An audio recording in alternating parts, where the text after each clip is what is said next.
اعوذ باللہ من الشیطان الرجیم بسم اللہ الرحمن الرحیم الحمدللہ رب العالمین اللہم صلی علی محمد وآل محمد۔ السلام علیکم حضرات، ناظرین و سامعین، آج 1 جون 2024 ہے۔ میں ابن الخیر سید البخشا تسلیم آپ کی خدمت میں حاضر ہوں۔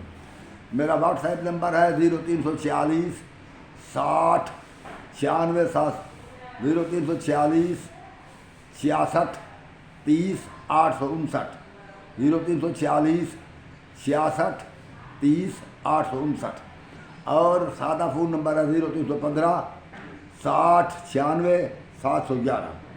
تو میں حاضر خدمت ہوں۔ اللہ کی رحمت اور برکت سے آپ صحیح و سلامت ہوں گے۔ میں آپ کے لیے دعا گو ہوں۔ اللہ آپ کو ہمیشہ خوش رکھے اور صحیح و تندرست رکھے۔ اللہ کی آپ پر رحمت، برکت اور سلامتی ہو۔ تو میں آج اتنا عرض کرنا چاہتا ہوں کہ تفرقہ تو ہے اسلام میں، فرقے تو مختلف بن چکے ہیں۔ یہ تفرقہ بن گیا ہے، ہم اس تفرقہ کو مٹانا کسی فرقے کے بس کی بات نہیں، مگر ایک بات ضرور ہے کہ لوگوں کو آپس میں لڑنا نہیں چاہیے تھا، ایک دوسرے کو محبت سے پیار سے سمجھانا چاہیے تھا۔ یہ اب مولوی صاحب نے یہ حال کر دیا ہے کہ لوگ ایک دوسرے کو قتل و غارت بھی کر رہے ہیں اس مذہبی بیس پر۔ یہ فطرہ پردازی مناسب نہیں ہے، یہ ٹھیک نہیں ہے، بالکل غلط ہے، اور یہ قتل کرنا ایک کافرانہ فعل ہے، اور یہ کہ ہمارے ملک اور قوم کے لیے بھی نقصان دہ ہے اور مسلمانوں کے لیے بھی سخت نقصان دہ ہے۔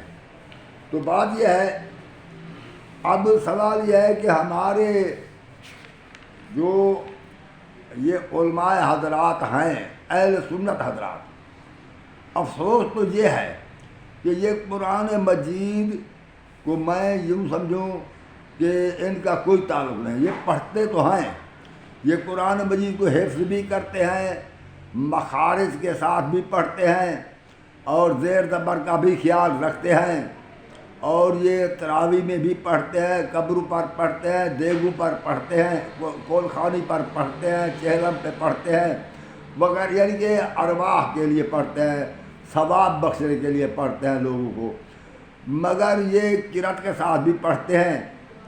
مگر یہ بات یہ ہے کہ اس در حقیقت قرآن مجید کا یہ نازل ہونے کا مقصد یہ تھا کہ ہم نے اسے سمجھنا تھا اور اس پر عمل کرنا تھا۔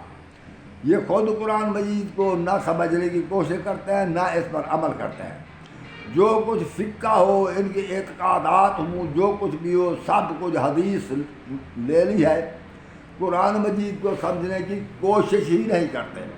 میں یہ عرض کروں، اگر ان سے پوچھا جائے کہ بھئی کیا یہ خلافت جو ہے نظام رسول کریم کے بعد، کیا خلیفہ کو ماننا ضروری ہے، تو یہ کہے کہ ہاں بہت ضروری ہے، اور جو خلیفہ کو نہ مانے وہ تو مسلمان ہی نہیں ہے، تو خلیفہ کو ضرور ماننا ہے۔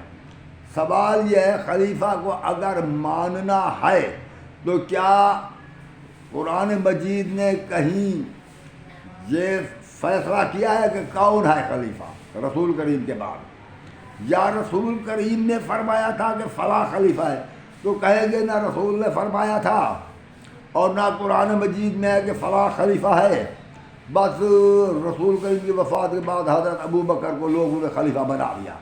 اگر ان لوگوں نے حضرت ابو بکر کو خلیفہ بنا لیا تو ان لوگوں کا خلیفہ ہوا، ہم اگر نہ مانیں اس کو، وہ بھی لوگ تھے، ہم بھی لوگ ہیں، لوگوں کی رائے کا پابند کیا ہمیں قرآن نے کیا ہے کہ جو کچھ وہ لوگ کریں تم بھی ان کی رائے کے پابند ہو جاؤ، جس کو وہ خلیفہ چن لیں اس کو تم خلیفہ تسلیم کرو؟ کوئی ہے قرآن مجید میں؟ کوئی نہیں ہے۔ یہ بات بھی نہیں ہے کہ جن کو صحابہ اکرام خلیفہ چن لیں تم بھی ضرور خلیفہ مانو، اگر نہیں مانو گے تو کافر ہو جاؤ گے یا فاسق ہو جاؤ گے، یہ قرآن میں تو نہیں ہے، مگر جبراً یہ منوانے کی کوشش کر رہے ہیں۔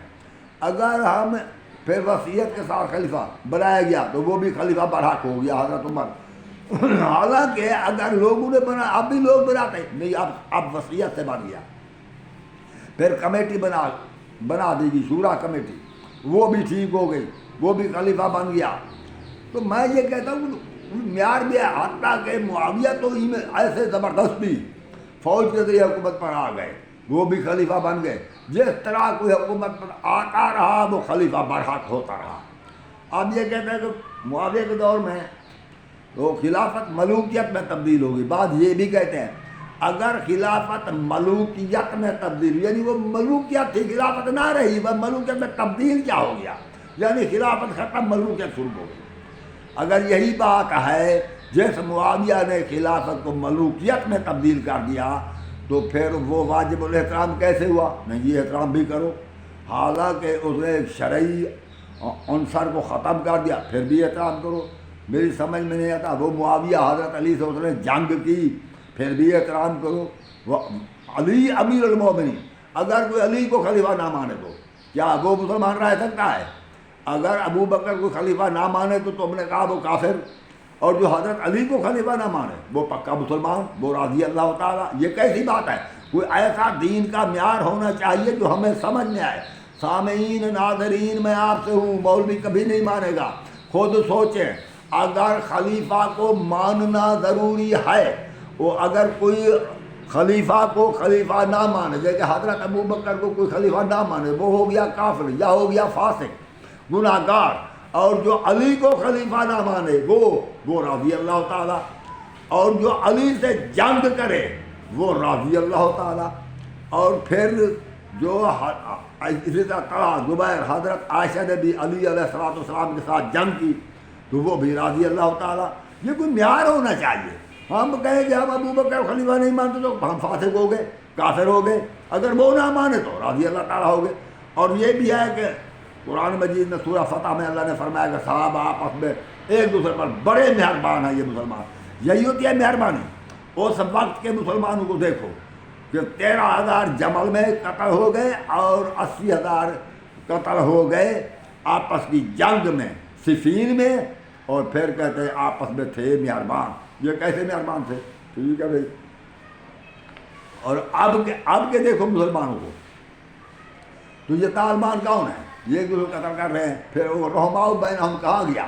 اس کا مطلب ایسے منوا لیا۔ اچھا چلو ٹھیک ہے، جو ہو گیا۔ اب ہم پوچھتے ہیں اہل سنت علماء سے، علماء کو حق ہے کہ میری باتوں کا جواب مجھے بھیجنے کی ضرورت نہیں، تقریر کریں اور مجھے سینڈ کر دیں، خود تقریر کریں، تقریر اپنی تقاریر میں، اپنے خطبات میں ان باتوں کا جواب دیں۔ ضرور نہیں ہے کہ میرے آمنے سامنے آئیں اور مجھ سے یہ کر سوال کریں، نہیں، میں جو کہہ رہا ہوں ان کا جواب دے دینا، تو وہ جواب مجھ تک بھی پہنچ جائے گا، یا سینڈ کر دینا جو جہاں آپ ان باتوں کے جواب میں تقریر کریں گے۔ تو اب ہم کہتے ہیں کہ کیا حضرت ابو بکر صدیق ہے؟ ہاں جی بالکل صدیق تو ہے، اگر ہے تو قرآن سے ثابت کرو۔ قرآن سے ثابت نہیں ہے، کہاں ہے؟ وہ حدیث میں ہے۔ حضرت عائشہ صدیقہ ہے؟ ہاں جی ضرور صدیقہ ہے، تو پھر قرآن سے ثابت کرو۔ جی قرآن سے ثابت نہیں ہے، اور کہاں ہے؟ وہ تو حدیث میں ہے۔ حضرت عمر فاروق ہے؟ ہاں جی وہ بھی فاروق ہے، تو قرآن سے ثابت کرو۔ قرآن سے ثابت نہیں ہے، وہ بھی حدیث میں ہے۔ تو اس کا مطلب ہے کہ سارا مذہب حدیث میں آ گیا، تو وہ تو قرآن میں تو کچھ ہے نہیں۔ اچھا پھر اس لیے بات یہ ہے کہ اگر حضرت الزہرا سے فضل لیا گیا اور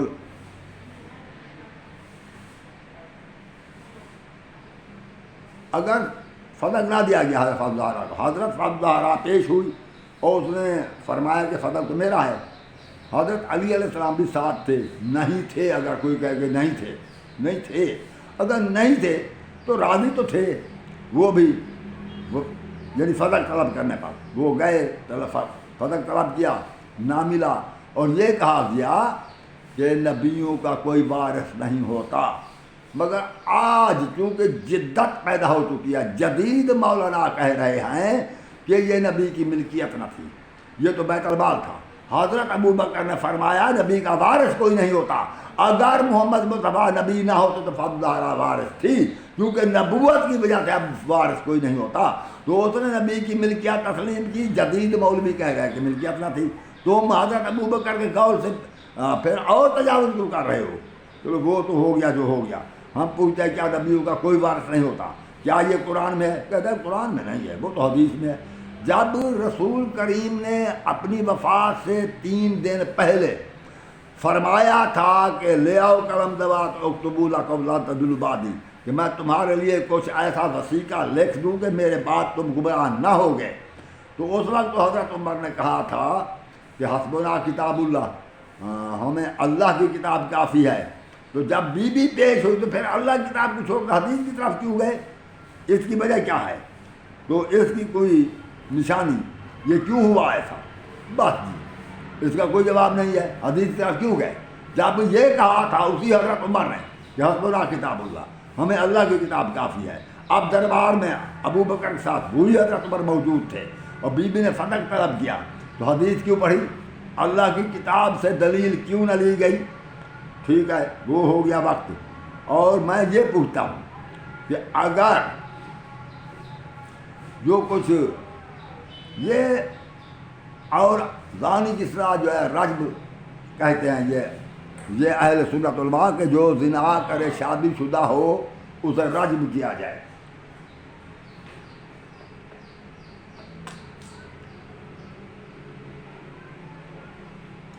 میں کہتا ہوں اگر زانی کی سزا رجم ہے تو سورۃ نور میں زانی کی سزا 100 کوڑے بیان کی گئی ہے.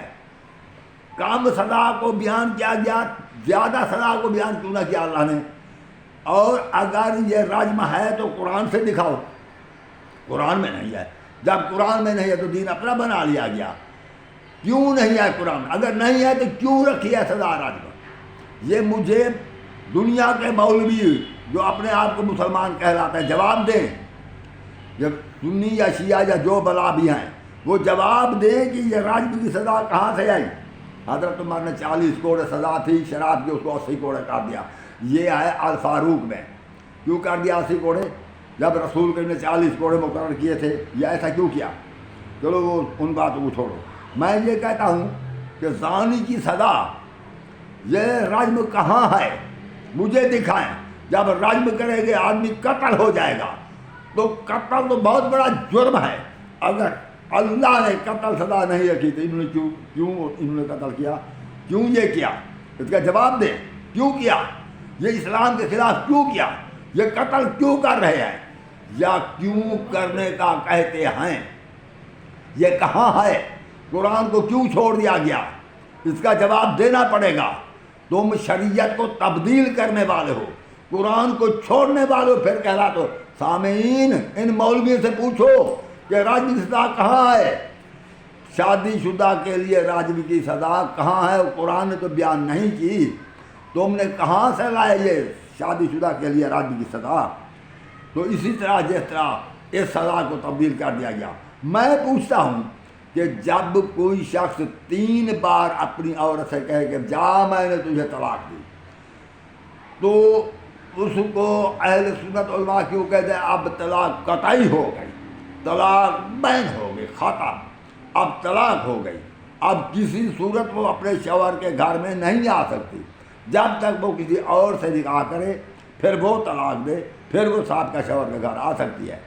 میں یہ کہتا ہوں جب قرآن نے سورۃ بقرہ کی آیت نمبر 228 اور سورۃ طلاق کو پڑھے، قرآن نے یہ عدت مقرر کی ہے کہ 3 ماہواریاں جب تک 3 ہے عورت کو شوہر کے گھر میں نہ آ جائیں وہ شوہر کے گھر سے جا بھی نہیں سکتی. شوہر کے گھر رہے گی، کام کاج کرتی رہے گی، بیٹھی رہے گی.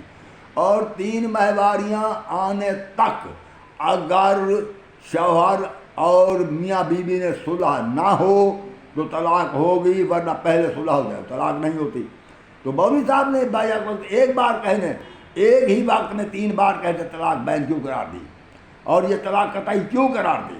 سامعین یہ پوچھنا ہوگا. یہ قرآن کی خلاف ورزی ہو رہی ہے، یہ مولوی قرآن کے خلاف ہے، ایسا کیوں ہے؟ تو یہ حضرت عمر نے کیا. اب انہوں نے قرآن کو چھوڑ دیا، حضرت عمر کے قول کو نہیں چھوڑا. سامعین یہ تبدیلی ہوئی، اسے ابدلیات عمر کہا جاتا ہے. جو کچھ دین اسلام میں حضرت عمر نے تبدیلی کی، ایک اور دین بنا دیا. جس طرح میں نے آپ کے سامنے رجم کی آیت کا ذکر کیا ہے، رجم کی سزا کا، اور جس طرح میں نے آپ کے سامنے طلاق کا یہ ذکر کیا ہے، اسی طرح متع پر یہ الفاروق دیکھیں، اور یہ تاریخ الخلفاء سیوطی دیکھیں، اولیات عمر دیکھیں، عدالت الخفا دیکھیں، ان میں یہی ہے کہ حضرت عمر نے متع پر قطعی پابندی لگا دی جب یہ حرام تھا، یہ فعل متع فعل حرام تھا، اس پر پابندی رسول کریم نے کیوں نہ لگائی، اس پر پابندی حضرت ابو بکر نے کیوں نہ لگائی، اور اس پر حضرت عمر نے پابندی کیوں لگائی؟ اگر یہ جائز تھا تو حضرت عمر نے پابندی کیوں لگائی؟ اگر ناجائز تھا تو حضرت رسول کریم حضرت ابو بکر نے پابندی کیوں نہ لگائی؟ تو اس کا جواب تو دینا پڑے گا۔ اگر یہ تھا تو صحیح، کہتے ہیں جی متع پہلے تو جائز تھا، گدھا اور گھوڑا اور متع خیبر کے روز حرام کیا گیا۔ میں یہ کہتا ہوں مجھے تورات سے دکھائیں گدھا گھوڑا تو پہلے حرام تھا، وہ تو تورات میں بھی حرام تھا، مجھے دکھائیں گدھا گھوڑا حلال کب تھا کہ خیبر کے روز حرام کیا گیا؟ حلال کب تھا؟ یہ حرام تھا اور حرام ہے، نہ پہلے حلال تھا نہ اب حلال ہے۔ یہ کہاں حلال تھا گدھا گھوڑا؟ ایسے جو بھائی دیکھیں نا سامعین، خدا کا واسطہ دیکھیں، مولوی سے پوچھا کرو گدھا گھوڑا کب حلال تھا؟ پہلی کتاب شریعت کی تورات ہے، جو ہمیں وہ دکھائیں۔ ویسے تو شرع لکم من الدین ما وصی بہ نوح والذی اوحینا الیک، یہ تو سورۃ شورا کی آیت 13 پڑھیں کہ دین کا راستہ تو ایک ہی ہے، نوح سے لے کر حضرت ابراہیم اور حضرت رسول کی طرف بھی وہی وہی کی گئی ہے۔ وَوَصَّيْنَا إِبْرَاهِيمَ وَمُوسَىٰ وَعِیسیٰ، موسیٰ اور عیسیٰ کو بھی وہی، دین تو ایک ہی ہے۔ یہ کون سی بات ہے کہ پہلے حلال، کون سی چیز تھی جو پہلے حرام تھی پھر حلال کر دی گئی، یا پہلے حلال تھی حرام تھی پھر حلال کی گئی، یا پہلے حلال تھی پھر حرام کی گئی؟ کوئی نہیں۔ آدم سے لے کر محمد مصطفیٰ تک دین ایک ہے۔ جس چیز کو اللہ نے حرام کیا ہے وہ حرام ہے، جس کو حلال کیا ہے وہ حلال ہے۔ سزاؤں میں تھوڑا بہت فرق ہوا، باقی تو کوئی فرق نہیں، شریعت تو ایک ہی ہے۔ تو بہرحال یہ طلاق کا مسئلہ کیسے ہو گیا؟ اور اسی طرح سورہ آپ دیکھیں، میں صرف سامعین بتا سکتا ہوں خدا کے لیے، یہ قرآن پر عمل چھوڑ دیا ہے مولوی نے، ملا نے قرآن کو چھوڑ دیا ہے۔ سامعین سن رکھیں، یہ ایسے اکثریت ہے، اکثریت کے بعد بہت پر دوسروں کو کافر کہتا رہتا ہے، خود قرآن کو مولوی نے چھوڑ دیا ہے۔ تو یہ تو ہے سورۃ بقرہ کی آیت نمبر 190 میں اللہ نے فرما دیا ہے قتل ان کو کرو جو تمہیں قتل کریں، یعنی ان سے جنگ کرو جو تم سے جنگ کریں، زیادتی مت کرنا۔ اللہ زیادتی کرنے والوں کو پسند نہیں کرتا۔ یہ نہیں ہے کہ جو ہندو ہے، کافر ہے، کرار ہے، جو ہے ہم بس اٹھے فوجیں اکٹھی کر کے حملہ کر دیں، وہ بھی اللہ کی مخلوق ہے۔ اللہ نے فرمایا انہیں دین کے راستے کی طرف بلاؤ، مگر جنگ قتل کرنا جائز نہیں ہے۔ یہ سورۃ بقرہ کی آیت نمبر 190 میں نے بتا دیا، دیکھ لینا۔ قاتلوا فی سبیل اللہ الذین یقاتلونکم ولا تعتدوا ان اللہ لا یحب المعتدین۔ جب قتل کرنا ہی نہیں ہے، جو قتل نہ کریں، جو جنگ نہ کریں، ان سے جنگ نہیں کرنا، چاہے وہ مسلمان ہوں، عیسائی، مسلمان تو مسلمان ہی ہوئے، چاہے وہ کافر ہوں، چاہے وہ ہندو ہوں، وہ مشرک ہوں، وہ صائبین ہوں، عیسائی ہوں، یہودی ہوں، جو ہم سے جنگ نہ کرے، ہمیں حکم ہے جنگ نہ کرو، جو ہم پر جنگ مسلط کریں تب ہمیں حکم ہے ان سے جنگ کرو۔ تو اسلام میں تو صرف دفاع کا حکم ہے اور تبلیغ دین کا حکم ہے، محبت اور پیار اور اخلاق سے۔ یہ کہا ہے کہ جاؤ حملے کرتے چلے جاؤ، سیل رواں کی طرف بڑھتے چلے جاؤ، یہ کہاں ہے؟ مجھے بھی تو قرآن میں دکھائیں کہ حکم ہو کہ ایسے جو کفار ہوں بس جو جہاں ہوں تلاش کرو ان کو۔ یہ کفار مکہ نہیں جو رسول کو بھی ستاتے رہے، وہ اور بات ہے، اگر کفر پر رہیں اور وہ جنگ کرے تو جنگ کرنا ہے، ورنہ تو یہ نہیں ہے کہ کسی دوسرے ملک میں کفار کو تلاش کرتے رہو۔ یہ اگر ایسا ہے تو اب انڈیا پر حملہ کیوں نہیں کرتے؟ کرو، ورنہ تم کافر ہو جاؤ گے، مر جاؤ، کرو۔ نہیں کرنا جنگ، قرآن نے منع فرمایا ہے۔ قرآن نے فرمایا اگر وہ حملہ کرے پھر دفاع کرو اپنا، قرآن کی یہی حکم دیا ہے۔ یہ سورۃ بقرہ کی آیت نمبر 190 میں نے آپ کے سامنے پڑھی ہے۔ تو قرآن کا حکم ہے وَقَاتِلُوا فِي سَبِيلِ اللَّهِ الَّذِينَ يُقَاتِلُونَكُمْ، اگر وہ تم قتل ان لوگوں کو کرو جو تمہیں قتل کریں، جنگ ان سے کرو جو تم سے جنگ کریں، ان سے جنگ کرو۔ ولا تعتدوا، زیادتی مت کرنا، کیوں؟ ان اللہ لا یحب المعتدین، اللہ زیادتی کرنے والوں کو پسند نہیں فرماتا۔ تو یہ 2200 مربع میل کیوں فتح ہوا؟ یہ عراق پر، شام پر، روم پر، ایران پر، ہندوستان پر، مصر پر حملے کیوں کیے گئے؟ ان کا کوئی جواب ہے؟ یہ تو قرآن کے خلاف، یہ کیوں ہوا ایسا؟ تو اب میں جس طرح مولوی صاحب کا جی چاہتا ہے وہ بات کر دیتا۔ اچھا مجھے حلت، میں یہ پوچھتا ہوں کہ نماز میں جناب ہاتھ باندھ لیتے ہیں، مجھے یہ بتائیں قرآن مجید میں کہیں ہاتھ باندھنے کا حکم ہے؟ کوئی ناف کے نیچے باندھے کھڑا ہے، کوئی ناف پر باندھے کھڑا ہے، کوئی سینے پر ہاتھ باندھے کھڑا ہے، کہیں قرآن مجید میں حکم ہے؟ کہتے نہیں جی قرآن مجید میں حکم نہیں ہے۔ پھر کس نے ہاتھ بندھوائے تمہارے؟ ہاتھ کس نے بندھوائے؟ جو قرآن مجید میں ہاتھ باندھنے کا حکم نہیں ہے۔ جس طرح تم نے جنگ کی، جنگ کرنے کا قرآن میں حکم نہیں ہے۔ جس طرح تم نے فتح کو لے لیا تو فتح کا قرآن میں ذکر نہیں ہے۔ جس طرح صدیق بن گئے تو اس کا قرآن میں ذکر نہیں ہے۔ جس طرح خلیفے بن گئے تو اس کا قرآن میں ذکر نہیں ہے۔ جس طرح نماز پڑھی تو اس کا قرآن میں ذکر نہیں ہے۔ جو کچھ بھی کیا تو اس کا قرآن میں ذکر نہیں ہے۔ جو سزا رجم کی مقرر کی اس کا ذکر قرآن میں نہیں ہے۔ قرآن میں تو ذکر ہے نہیں، کوئی اور کتاب مولوی پر نازل ہوئی ہے؟ یہ مجھے بتائیں اگر ہے تو، ورنہ میں بلاتا ہوں سب کو قرآن کی طرف، اور جو قرآن فرمائے وہ کرو۔ اگر نبی نہیں ہے تو کیا ہوا؟ کیا نبی نے قرآن نہیں دیا؟ نبی ایسے چلے گئے؟ کیا ہمیں قرآن نہیں دے گئے؟ کیا قرآن پر عمل نہیں کرنا؟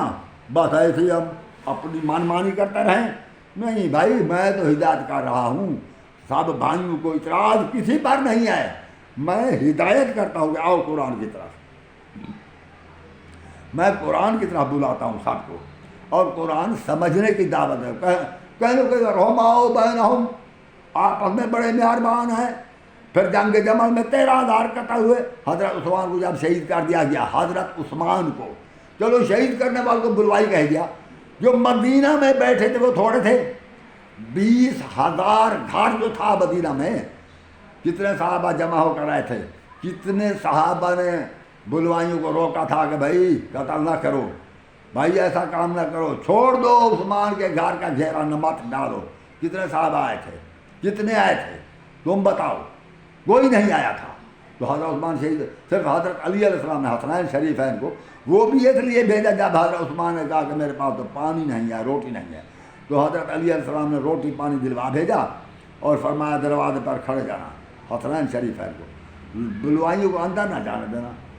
تو پھر اندر اگر وہ کسی طرح چلے گئے، حضرت حسنین دروازے سے نہیں ہٹے، وہ چھت کاٹ کر اندر چلے گئے۔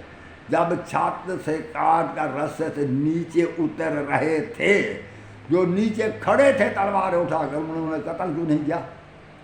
حضرت عثمان نے روک دیا۔ کیوں روک دیا؟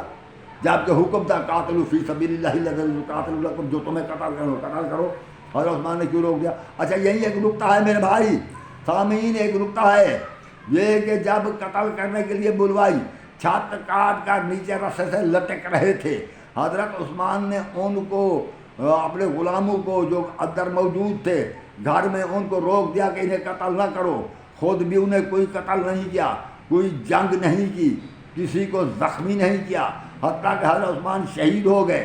تو میں اور حضرت امام حسین کا عمل اس سے برعکس ہے، 3 دن کے پیاسے، 3 دن کے بھوکے نے تمام لاشوں کو میدان جنگ سے گنج شہداء میں لائے، وہ ان کو بھی اٹھاتے رہے، اور سارے دن کی تھکاوٹ بھی تھی، اور پیاس شدت کی تھی، اور بھوک بھی شدت کی تھی، اور مستورات کی فکر بھی تھی۔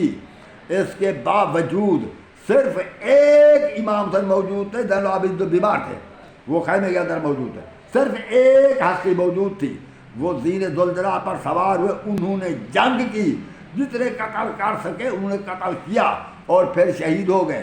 میں آپ سے پوچھتا ہوں، امام اگر جنگ کرنا جائز تھا تو حضرت عثمان نے جنگ کیوں نہ کی؟ اگر جنگ کرنا ناجائز تھا تو حضرت امام حسین نے جنگ کیوں کی؟ حضرت اگر جنگ کرنا جائز تھا تو حضرت عثمان نے جنگ کیوں نہ کی؟ اگر جنگ کرنا ناجائز تھا تو حضرت امام حسین نے جنگ کیوں کی؟ یہ عمل دونوں کا مختلف ہے۔ سامعین کچھ سوچتے بھی ہو، خدا کے لیے سوچو، یہ کیسی بات ہے یار، یہ اسلام میں دین میں کیسا اختلاف پیدا ہو گیا، یہ تو یہ ہوا۔ چلو چھوڑو ان باتوں کو، اب بات یہ ہے نماز میں ہاتھ باندھنے کا حکم کہیں نہیں ہے، مولوی صاحب نہیں دکھا سکتا۔ آخر رسول کریم نے، پہلے کوئی کافر تھا، کوئی مشرک تھا، کوئی عیسائی تھا، کوئی یہودی تھا، وہ نماز پڑھنے کا نہ جانتے تھے۔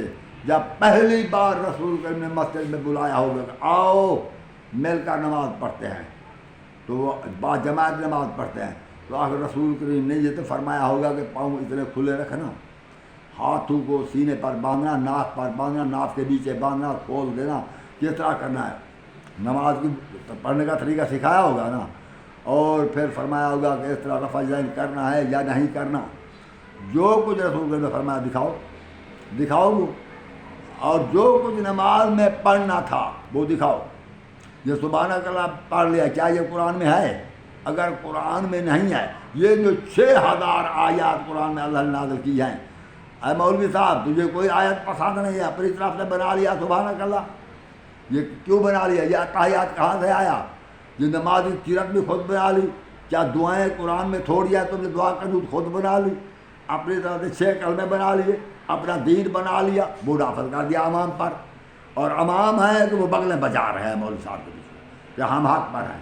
بھئی دیکھو قرآن کا مطالعہ کرو، قرآن کی طرف آؤ، ایسا نہ کرو۔ اچھا یہ نماز تراویح جو ہے یہ قرآن میں دکھائیں، اگر یہ قرآن میں نہیں ہے، یہ سنت ہے، یہ فرض ہے، یہ مستحب ہے، یہ نفل ہے، یہ کیا ہے، دکھائیں نا قرآن میں۔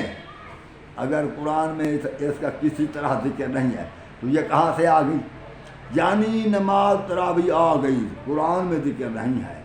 اسی طرح نماز میں ہاتھ باندھے گئے، قرآن میں ذکر نہیں ہے۔ اسی طرح لوگوں کو قتل کیا گیا دنیا بھر میں، مگر قرآن میں حکم نہیں ہے بلکہ منع کیا گیا ہے۔ فتح ظاہرات صلوات اللہ وسلام اللہ کو نہ دیا گیا، مگر قرآن میں یہ نہیں ہے کہ نبی کا وارث کوئی نہیں ہوتا، بس بنا لیا گیا۔ اور اسی طرح وضو میں اہل سنت پاؤں دھو رہے ہیں، وضو میں پاؤں دھوتے ہیں اہل سنت۔ تو قرآن مجید سورۃ مائدہ کی آیت نمبر 6 میں اللہ نے فرمایا ہے یا ایھا الذین آمنوا اذا قمتم الی الصلاۃ فاغسلوا وجوہکم وایدیکم الی المرافق وامسحوا برؤوسکم وارجلکم الی الکعبین، کہ ایمان والے جب تم نماز کے لیے کھڑے ہو جاؤ، اٹھو تو اس وقت دھو لو اپنے منہ اور ہاتھ کوہنیوں تک، اور مسح کرو سر کا اور پاؤں کا۔ دھو کیوں رہے ہیں؟ اور مولوی اس کے سر پر قرآن رکھو، اسے کہو کہ وامسحوا برؤوسکم وارجلکم میں کہیں دھونے کا لفظ آیا ہے، استعمال ہوا ہے، تو پاؤں کیوں دھو رہے ہو؟ یعنی وضو قرآن کے خلاف، اور اسی طرح نماز قرآن کے خلاف ہے، قرآن میں تو نہیں ہے، اور راجم کی سزا قرآن کے خلاف، جنگ ہے تو قرآن کے خلاف، متابند کیا قرآن کے خلاف، فتح قبضہ کر لیا بغیر قرآن میں کوئی آیت کے، بس حدیث بنا ڈالی، یہ سب کچھ ایسے کرتے چلے گئے۔ ایسا کیوں کیا؟ یہ ایسا کیوں ہوا؟ یہ قرآن کو کیوں چھوڑ دیا گیا؟ میرے بھائی میں آپ سے اجازت چاہتا ہوں، السلام علیکم ورحمۃ اللہ۔ مہربانی کر کے اپنے مولوی کو قرآن کا پابند کرو، نہیں تو مولوی کو چھوڑ دو، قرآن کی طرف آؤ۔ السلام علیکم ورحمۃ اللہ وبرکاتہ۔